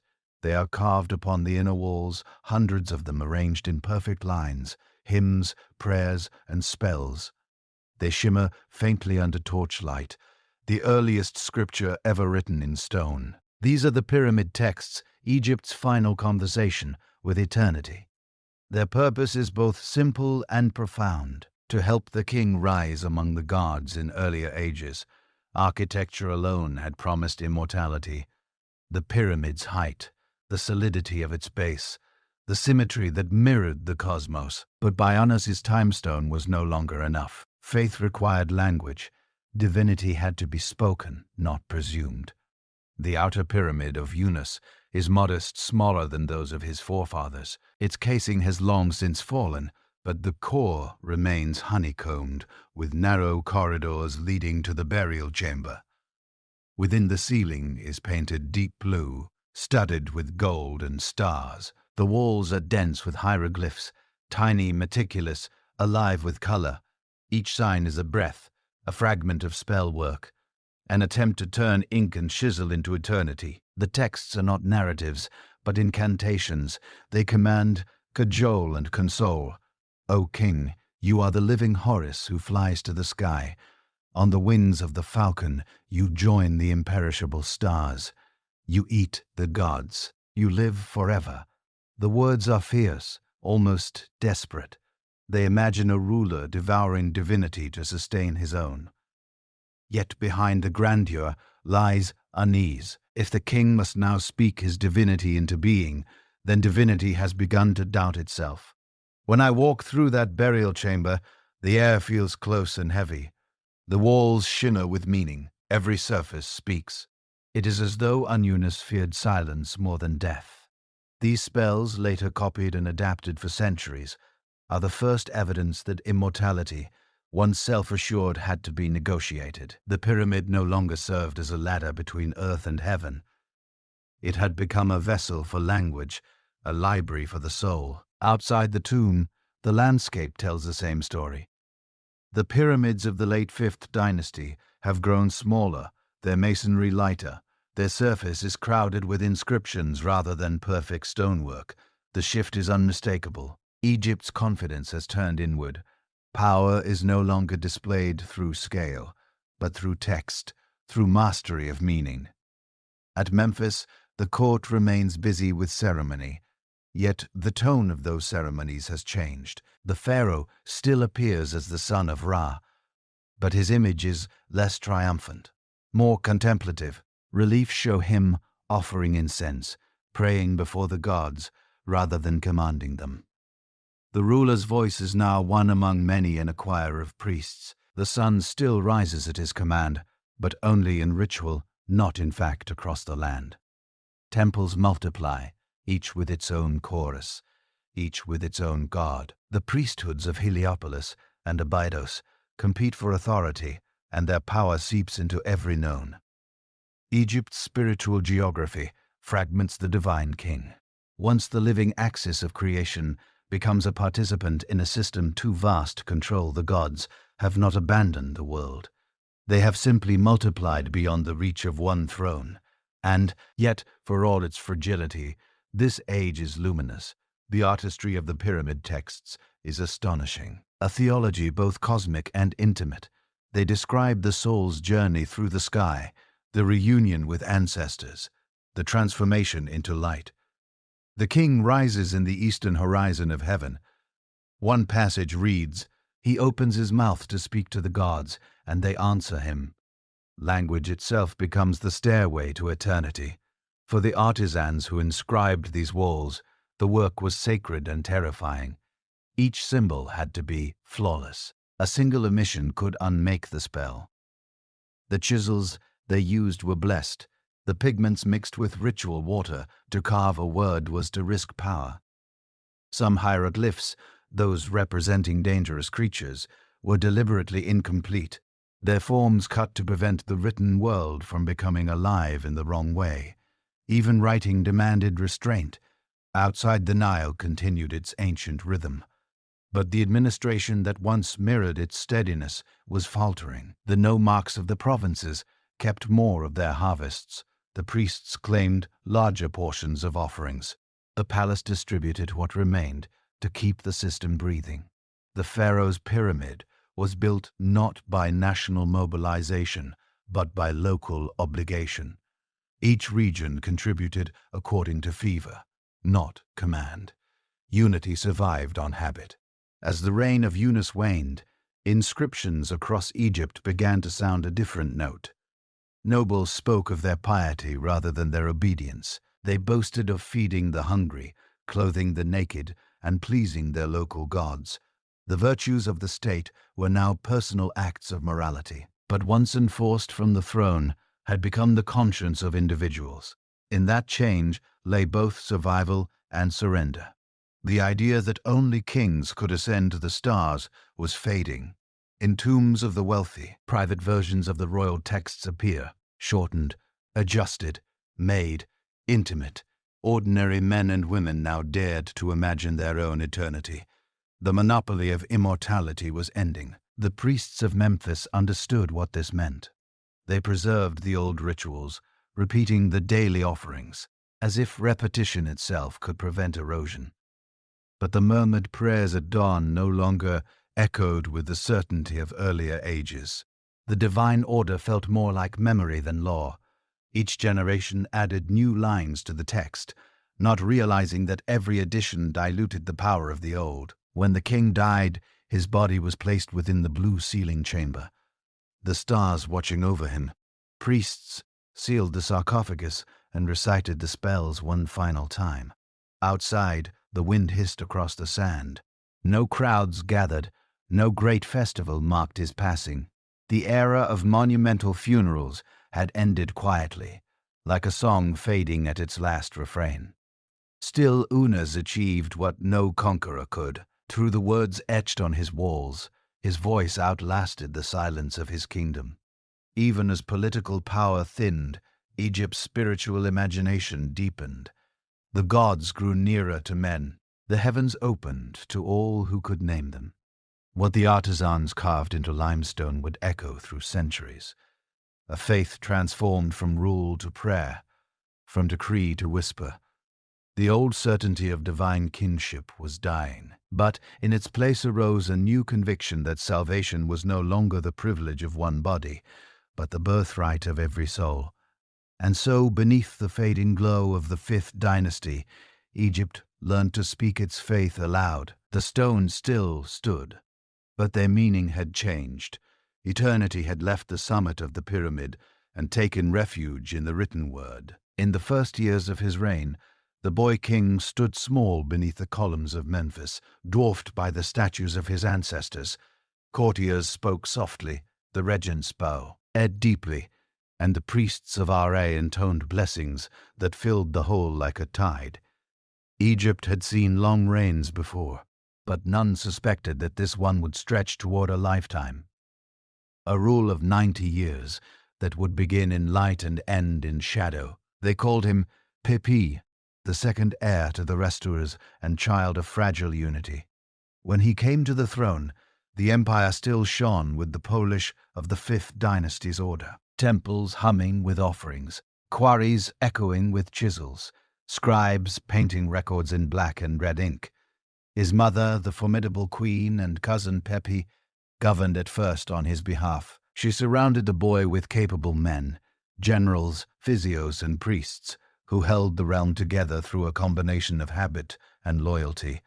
During those early decades, the land prospered. Expeditions marched again to Nubia for gold, and to Punt for incense. Caravans crossed the Sinai for copper and turquoise. Reliefs at the Pharaohs' pyramid complex recalled long columns of tribute-bearers, the wealth of the south and east flowing toward the throne. The Nile's floods were generous, and the bureaucrats of Memphis still managed their ledgers with the rhythm of the river. But decades have a weight, and 90 of them can crush even a god, as the boy became a man, and the man an old ruler. The machinery that had lifted him began to corrode. His reign was a slow eclipse, brilliant at first, then dimming year by year, until even its light became weariness. From the north to the southern frontier, Egypt's governors ruled their nomes as independent lords. They built tombs the size of temples inscribed with their own boasts. I fed the hungry. I defended my borders. I built for the gods. The inscriptions mentioned the pharaoh's name as formality, not devotion. Each noble now stood at the center of his own small cosmos. At Memphis, the palace remained the ceremonial heart of the Ra. Ill, but its pulse weakened. Edicts multiplied without consequence. A reign of orders written to prove the act of ruling even as authority thinned. Royal messengers carried scrolls across the provinces. Yet many returned unanswered. The scribes still recorded harvests, but the figures were hopeful. Guesses. The king's name still opened every letter, though few believed the old man could read them all. As the court aged with him, rivalries hardened into factions. Physios and chamberlains maneuvered quietly, each aligned with one of the many royal wives and their sons. The palace became a hive of whispering corridors. Behind its polished walls, the dynastic family once Egypt's spine turned inward, quarreling over inheritances that would never fully ripen. The priests continued their rituals as if nothing had changed. At dawn they lifted hymns to Ra. At dusk they poured libations to Osiris. The pyramids of Saqqara gleamed in the sun. The temples along the river perfumed with myrrh, but beneath the ceremony lay exhaustion. The estates that funded these offerings consumed vast tracts of farmland. More and more of the kingdom's grain went to feed the cults, not the people. The divine economy had become self-devouring.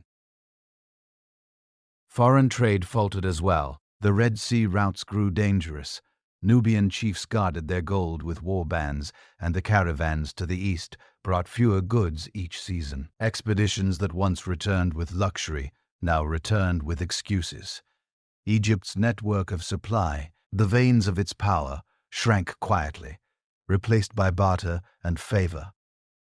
The grand pyramids of earlier kings gave way to smaller tombs and modest chapels. Even eternity seemed to demand thrift. In the cities, workers complained of unpaid rations at the quarries. Overseers recorded half-filled deliveries across the floodplain. Villages that had once labored for the crown now labored for the temples or their local lords, The state no longer directed labor. It rented loyalty. Each nome became its own miniature kingdom. Its ruler both priest and landlord.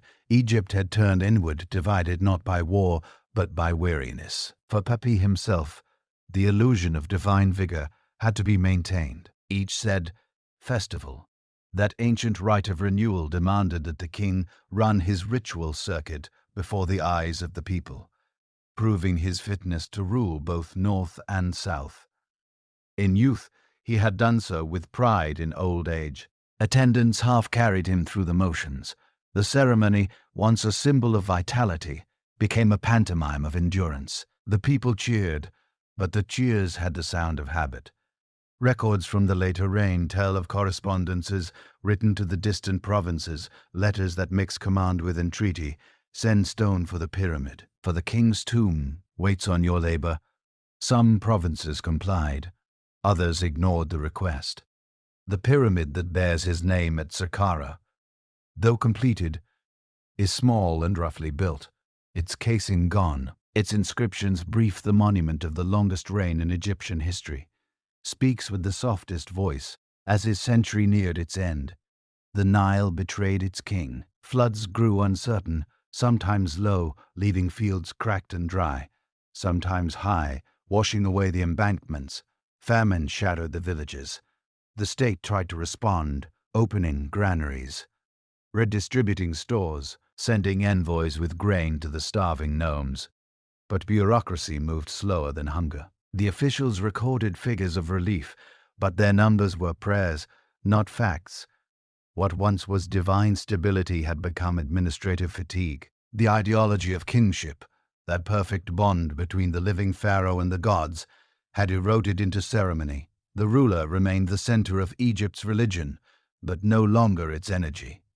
Temples multiplied, which, belief thinned.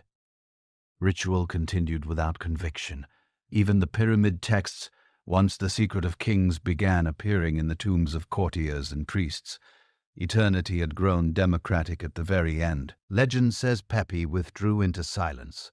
The man who had ruled longer than any before him, who had watched his counselors and heirs die, one after another, lived to see a kingdom that still bore his name, but no longer his unity. His body, frail and half-divine, became a relic of an age too long extended to his people. He was not a tyrant or a savior, but something stranger, a god grown old when he died. The ceremonies were performed, as always, priests chanting by torchlight, offerings laid before the sarcophagus, hymns to roar, rising over the desert. But there was no sense of renewal, no promise of endless succession. The funeral of the longest-lived king marked not triumph, but closure. The old machinery had run to stillness. The Egypt that remained was magnificent in form and hollow at its core, an empire of exhaustion. The temples still glowed at sunrise. The pyramids still caught the light, but the people no longer looked to them for certainty. They turned instead to their own shrines, their local gods, their own prayers for the flood to return. The faith that had built the mountains of stone was dissolving back into the rivers. Silt, Pepi, the second's long reign was no sudden collapse, but a gradual forgetting. 100 years in which eternity itself became too heavy to hold, and as the old king's tomb settled into silence, Egypt itself began to break the habit of obedience. What followed would not be rebellion at first, but absence, a hollowing of purpose that left the land ripe for famine, fear, and fracture. Soon the Nile would falter again, and the gods would seem deaf to the cries of their children. The age of pyramids was ending, and in its twilight the first. Shadows of chaos gathered at the horizon. The Nile failed. That was how it began, not with war or invasion, but with silence. The flood waters that had for millennia risen like breath from the heart of the south came too low to fill the basins. Fields dried into scales of cracked mud. The fish died first, then the cattle, then the people began to wander. At first the court in Memphis refused to believe it. The priests read the stars and said that Ra's chariot would soon return. The floods. Scribes composed proclamations of reassurance, promising that the next inundation would redeem all want. But the river remained thin, and the basins along its edge filled only with dust. In the villages, altars were built to any god that might listen to Osiris to confirm to the river itself. The divine order of Egypt had depended on rhythm, and rhythm was gone through the brittle air of late harvest. Rumors spread faster than royal edicts.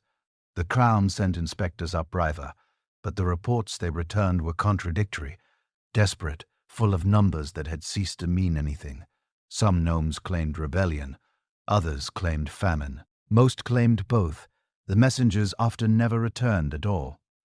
The roads grew unsafe, and caravans that once carried grain between nomes now carried armed guards. In Memphis, the once bustling granaries stood guarded by soldiers. Their doors stayed shut, except for temple offerings, which continued even as the people starved. The priests of Ra insisted that the gods must be fed before the living. The king's officials, unwilling to challenge them, obeyed. Bread baked for divine statues filled the air with sweetness, while the alleys outside emptied of voices, the chronicles that survive from these years of fragmentary halflings carved in haste, broken tablets, laments scribbled in margins, yet they all speak of the same, unraveling. The river is dry, men cross it on foot, the poor own treasure, the rich beg for bread. Mothers weep and there is none to bury them. Egypt, whose unity had once been its pride, now scattered into 100 desperate islands of survival. The nomarchs, who had grown powerful under Pepys's long shadow, acted at first as saviors. They opened local granaries, commanded private armies to protect villages, and organized irrigation where they could. Their names appear in tomb inscriptions, not as servants of the Pharaoh, but as deliverers of their people. I gave bread to the hungry. I filled the river for my city. One governor wrote and ate food, yet even charity hardened into rivalry. Each province now looked to its own, and Egypt itself ceased to be one land along the southern bend of the river.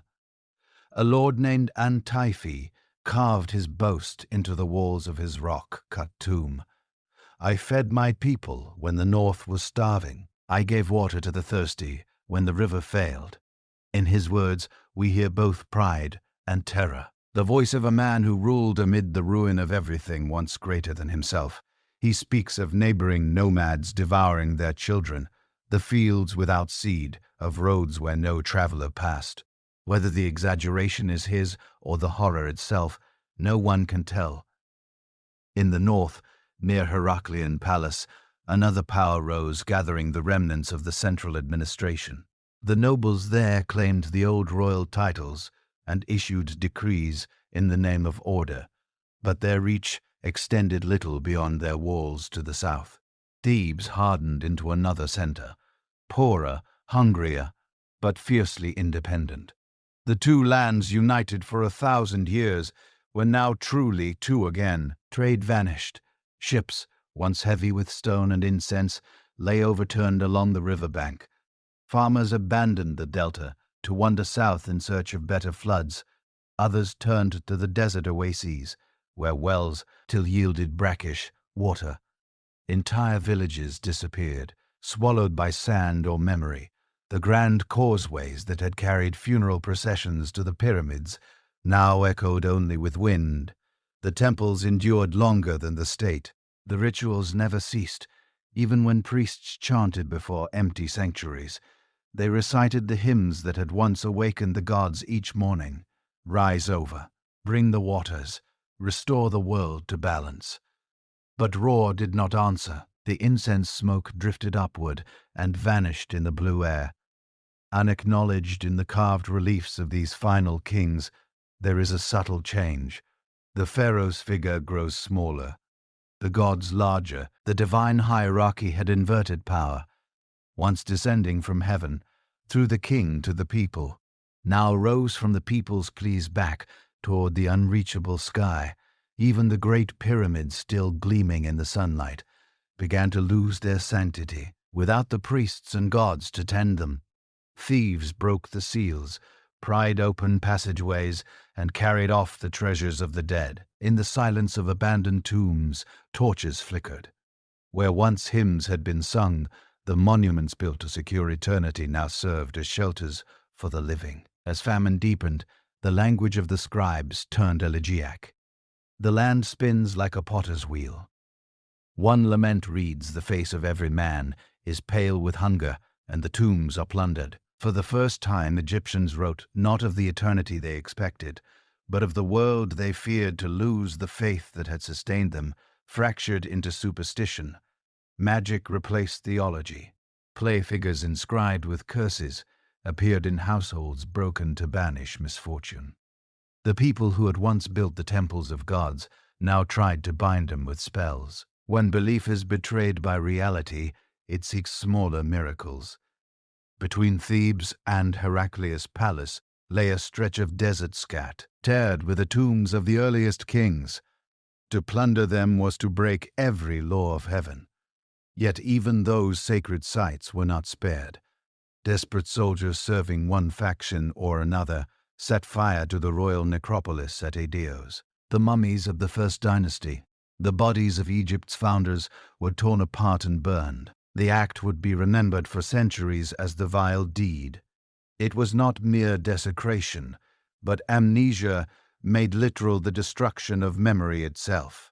By the final years of this dark decade, Egypt had no single ruler, no central law, no rhythm. But hunger, the Nile, indifferent to human hope, began at last to rise again. Though too late for many, what the waters found was a hollowed kingdom. Temples rich but faith in villagers, rebuilt by survivors who remembered little of the age before. Out of this wreckage, two rival thrones would emerge, one in Heraclius' palace, one in Thebes. The kings wore crowns of old design, but ruled lands of new poverty. Between them stretched a frontier of despair.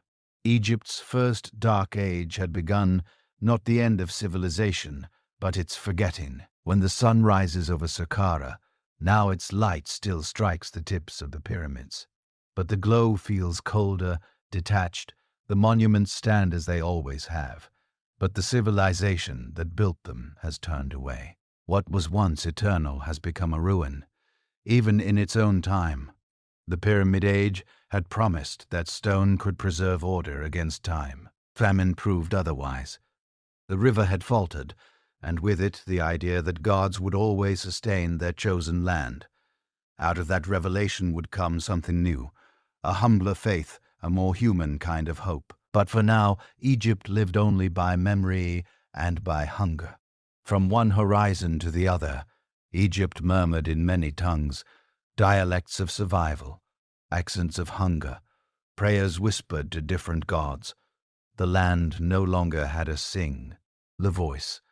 The unity that had once defined the kingdom was now only a memory etched in stone between the northern city of Heraclius' palace and the southern stronghold of Thebes. The two lands lived apart, staring across the river of history like estranged twins who no longer recognized each other. In the north, the kings of the 9th and 10th dynasties ruled from Heraclius' palace, with formality but little substance. They claimed the double crown and called themselves restorers of order, yet their writ rarely reached beyond the delta. Their inscriptions mimic the grandeur of earlier dynasties, though the hands that carved them were clumsy, the lines uneven, the gold leaf thin. Their monuments were modest, their voices brittle. They governed by habit, an imitation of power dressed in the language of the past. In Thebes, far to the south, a different energy stood there, a line of local rulers. Once men, nomarchs began to imagine themselves as kings. They took old titles, Lord of the Two Lands, Son of Are, and spoke them without irony. Though their realm was small, their confidence was vast. Among them was Imhotep the Great, who fortified the southern nomes, rebuilt local temples, and sent soldiers northward to test the balance of power. From his line would come the family that would one day reunite Egypt. Between these two poles stretched a frontier of ruin. The land of Middle Egypt, once the country's green artery, became a war corridor where famine met fire. Villagers switched allegiance depending on which army passed last. At dawn, a town might raise banners to Thebes. By sunset, they had fallen to Heraclius' palace. The Nile flowed indifferently through it all, carrying corpses and broken boats. Downstream, for ordinary people, kingship had become a rumor. Their loyalty belonged not to the distant capitals, but to whoever could fill their granaries or protect their dead. The world of great monuments and divine decrees was gone. In its place rose a society held together by pragmatism. Local priests led prayers. Local strongmen mediated disputes. Scribes recorded births and deaths instead of royal triumphs. The rhythms of daily life resumed, not glorious, but persistent. Art followed the same impulse. The polished perfection of Old Kingdom reliefs gave way to rougher hands and regional styles. In provincial tombs we see farmers with lined faces, women nursing infants, fishermen bent under nets. The gods are there too, but closer now, less majestic, more intimate. It was as if the divine had stepped down from heaven to share the same hunger and fatigue as mortals. Egypt's art, once a mirror of eternity, became a portrait of endurance. Among the few texts that survive from these centuries, one stands apart: the admonitions of a poor, a lament written by a court poet who lived through the breakdown. "Behold, the river is blood, and men drink of it," he writes. "The poor have become rich, the mighty are destitute. The land turns round as a potter's wheel." His words oscillate between despair and awe, describing a world turned upside down. Yet hidden in his lament is something radical. The first glimmer of social conscience suffering had given the Egyptian mind empathy, the ability to see holiness and compassion. The great tombs of this age are humble brick instead of limestone, mud plastered over with prayers, but they tell a new story. The deceased no longer boasts of divine descent. He boasts of decency. "I was a just man. I fed the hungry. I was kind to the widow." Morality replaces majesty in the collapse of the old order. Egypt rediscovers humanity. Still, conflict never vanished entirely. Heraclius' polity and armies marched south, determined to reclaim their legitimacy. Theban forces replied with equal conviction. For decades, neither side trailed. Skirmishes flared along the frontier, followed by treaties, marriages, betrayals. The war was not one of annihilation, but attrition, a slow grinding that exhausted. Both courts betrayed a generation in resilience. During these struggles, Thebes began to change from provincial capital to sacred symbol. Its local god, Ammon, once minor, rose to prominence as the hidden one, unseen yet all-pervading. He was the god of survival, of persistence without visibility, a fitting deity for an age that lived unseen by history. The Thebans claimed his favor, believing that while Heraclius' palace held the visible crown, Thebes held the invisible mandate in art and ritual. The shift is clear.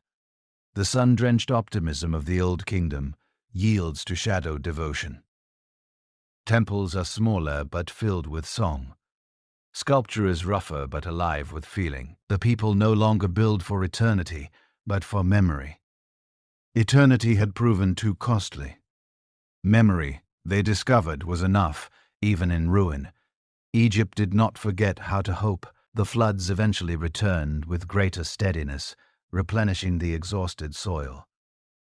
Farmers rebuilt canals, planted barley and flax. Trade revived in modest forms. Caravans carrying salt, linen and dried fish between the fragmented cities. Slowly, painfully, life began to resemble something stable again.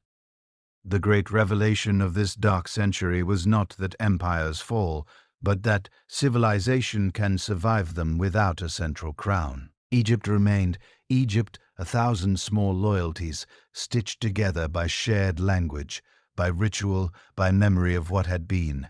The people no longer believed the kings were gods. Yet they still believed in God.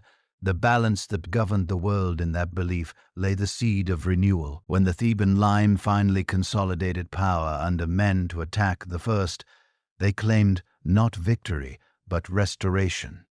The scribe's Ka led it the return of unity as if the river itself had mended. It would take another generation for that unity to become real. But the direction was clear. Thebes, once the province of famine and faith, had become the forge of rebirth. The first intermediate period ended not with a conquest, but with an idea that power could be human, not divine, that kingship could be service rather than spectacle. Egypt emerged chastened, smaller in pride, but greater in self-awareness. When the sun rose over Thebes in those final years, it shone not on pyramids, but on fields being plowed anew, on temples rebuilt by tired hands, on a people who had learned that eternity is not the absence of change, but the courage to endure it. Dawn returns to the valley of Thebes. The sun climbs over cliffs streaked with red and gold, and the river below glitters like a sword drawn anew for generations. This land had known famine and war, but now its fields shimmer green again. The canals run full. The air smells of grain and wet earth. Egypt, long divided between north and south, feels its pulse steady. From this valley of gods and ghosts rises a man who will end the long night, mean to attempt the second ruler of Upper Egypt heir to a line of stubborn provincial lords who dared to call themselves kings. He inherits neither empire nor peace, only the determination to reclaim both. Around him gather soldiers hardened by decades of border fighting, priests who have seen temples crumble, and scribes who remember unity only from ancient hymns.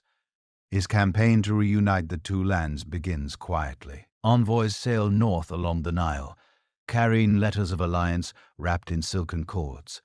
When diplomacy fails, armies follow. The men of the Thebes march through ruined towns where walls bear the scars of old battles. They restore order not by conquest alone, but by rebuilding what war destroyed: bridges, grana, ears, shrines. Villagers welcome them with cautious gratitude.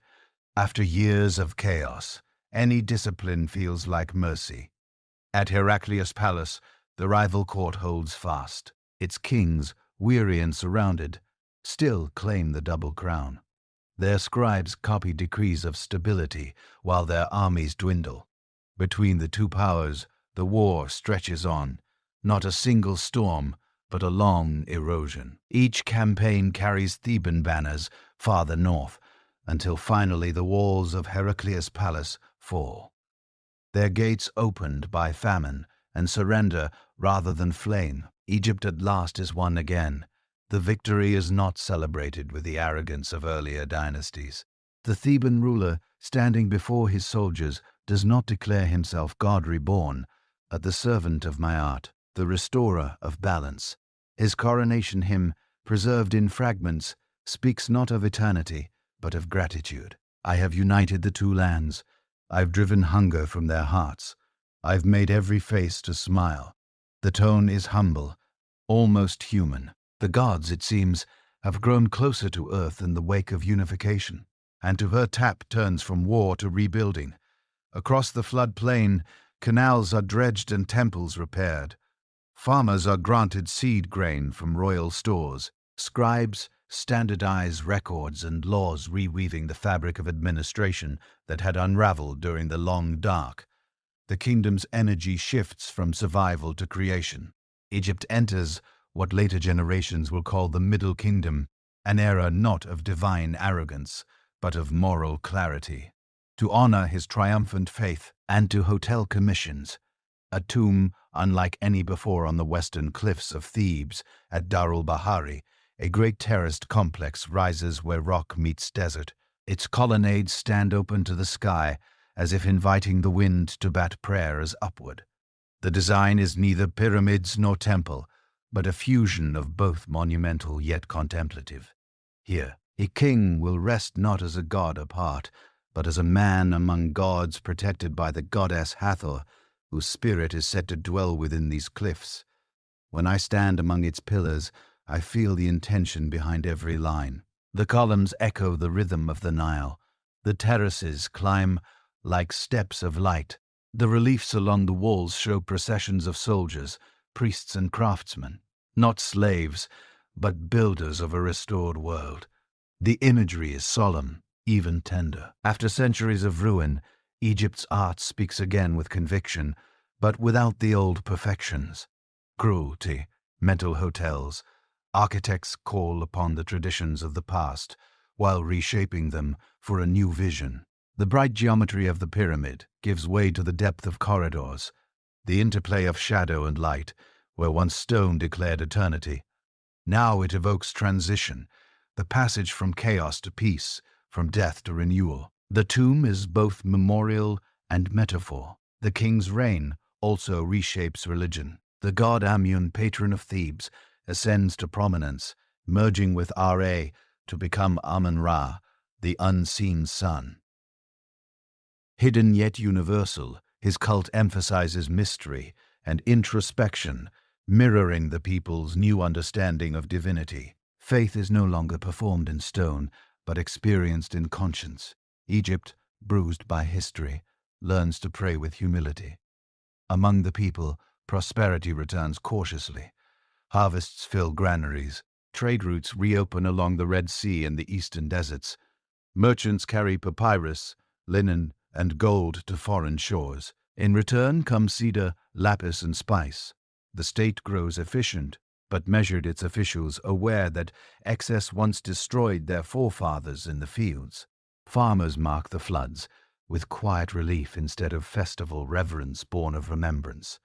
The scribes of this age record not boasts, but lessons in their manuals of conduct, copied for young officials. We write. Do not be proud of knowledge.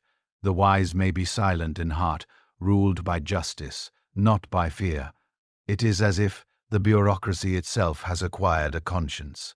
The wisdom literature of the Middle Kingdom begins here, Egypt turning reflection into policy. Still, into its unification was not achieved without blood.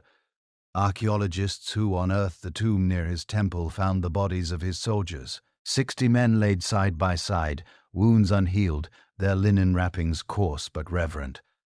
They are Egypt's first recorded war, dead, buried not as anonymous troops, but as honored companions.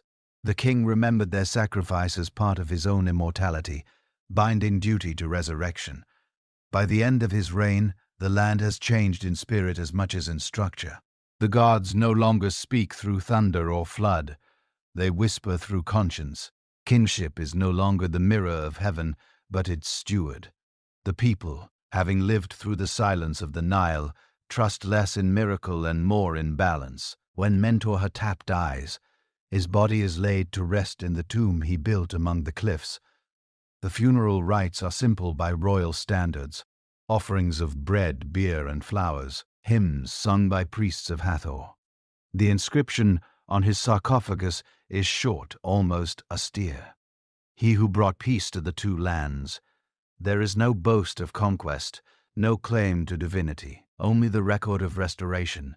Behind the western hills the sun descends its rays, running deep into the halls of Darul Bahari. The cliffs glow crimson, and for a moment the desert itself seems alive with breath.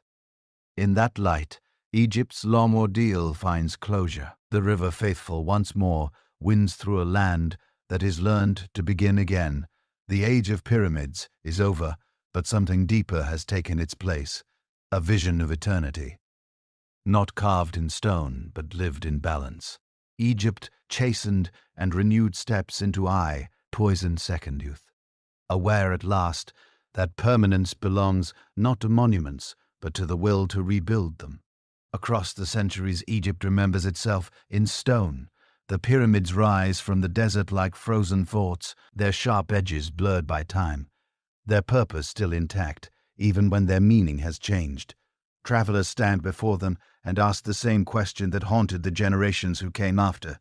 Why did this age of perfection end? The answer lies not in a single cause, but in the slow weaving of many nature, ambition, faith, and the weariness of time. The first kings had believed that order was eternal, if only it could be built large enough. They did not foresee that eternity, like the river, demands renewal. The Nile, so faithful for centuries, betrayed them first in the later Old Kingdom. A cycle of weak floods starved the land without the river's rhythm. Egypt's economy, founded on grain and irrigation, faltered. Famine stripped away the illusion that divine order was immune to chance. When hunger comes, even gods are questioned. The people who had seen the pyramids as proof of divine favor began to see them as monuments to the silence of heaven. At the same time, the brilliance of Egypt's own success had turned inward. The Great Pyramid projects that unified labor and faith under a single vision grew too vast to sustain. To quarry, transport, and raise millions of stones demanded the full strength of a nation. For generations, that effort had been its heartbeat. Eventually, the heart began to tire. The bureaucracy that managed it, perfected by kings like Sneferu and Khufu, became a power unto itself, capable of recording everything incapable of renewal. When the system outlived the spirit that made it, it remained only as machinery, turning without purpose. The priests, too, had changed. In the early days they were servants of the king's divini. By the fifth dynasty they had become its rivals. Each temple owned fields, herds, workshops, and slaves. Their wealth grew exempt from royal tax, their estates multiplying as the crowns shrank. What began as piety became power, and power demanded autonomy. By Pepys's age, the gods had learned to feed themselves without the king's permission. Then came the long reign of Pepi II, a century of endurance that became a century of decline. Under his ancient rule, the kingdom simply aged the pyramid state. That great engine of divine order had run too long on faith and habit. When famine struck, no one believed the court could command the river back to life. When the king finally died, the people were left not with rebellion, but with emptiness. The structure remained, but the meaning had gone out of it. And yet the fall of the Old Kingdom was not the fall of Egypt. The people endured rebuilding from the mud what the stone had lost. The first intermediate period revealed what the Pyramid Age had hidden, that Egypt's strength was not its kings, but its continuity. Nomarchs, priests, and farmers all carried fragments of the old order forward, preserving language, ritual, and art through an age of hunger. When unity returned under Thebes, it was rebirth, not resurrection. There were deeper lessons, too.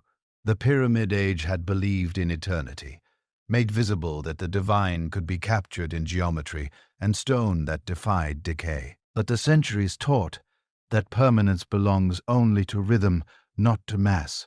The river's annual rise and fall, the sowing and harvest, the day's return from darkness, these were Egypt's true monuments.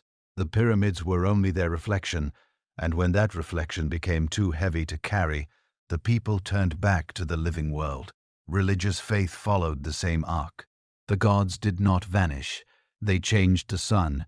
Cult of Re, once impure, gave way to the gentler promise of Osiris. Resurrection through compassion rather than dominion. Divinity became less a matter of rule than of mercy. The idea that all souls could share the afterlife, not just kings, was the quiet revolution born of collapse. Out of loss came equality.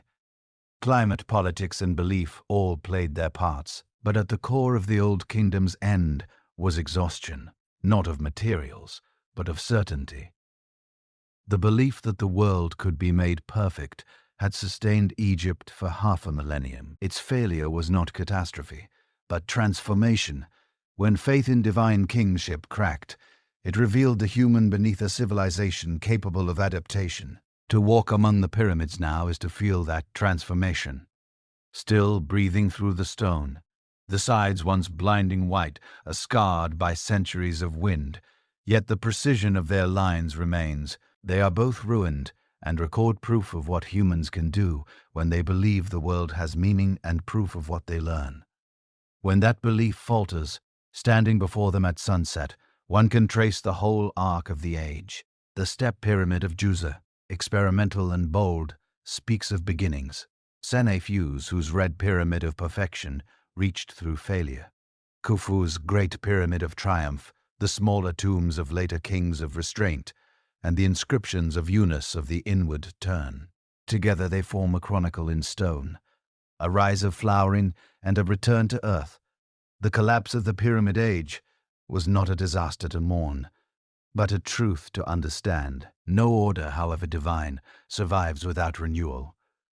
The old kingdom died because it succeeded too well. It froze perfection into form and left no room for growth. The middle kingdom that followed would learn to balance stone with spirit, monument with mercy. Egypt never abandoned its past. The kings of later ages still gazed upon the Pyram, ideas with reverence, seeing in them both a warning and a dream. They built on smaller scales, high-cheat their tombs in cliffs and valleys, but they kept the old idea alive. That to rule was to preserve balance, not to defy time. The wind rises over Giza, now whispering through the limestone blocks, scattering sand across the causeways, where once thousands marched. The pyramids no longer command labor or worship, yet they still command silence. They are the memory of Egypt's first faith, that human hands guided by order could touch eternity. That faith ended, and from its ending came wisdom. The Nile still flows, the people still live, the gods still change their names. The pyramids stand not as proof of perfection, but as monuments to endurance. This stone remembers what the living learned long ago, that all things rise, shine, and fade, and that in the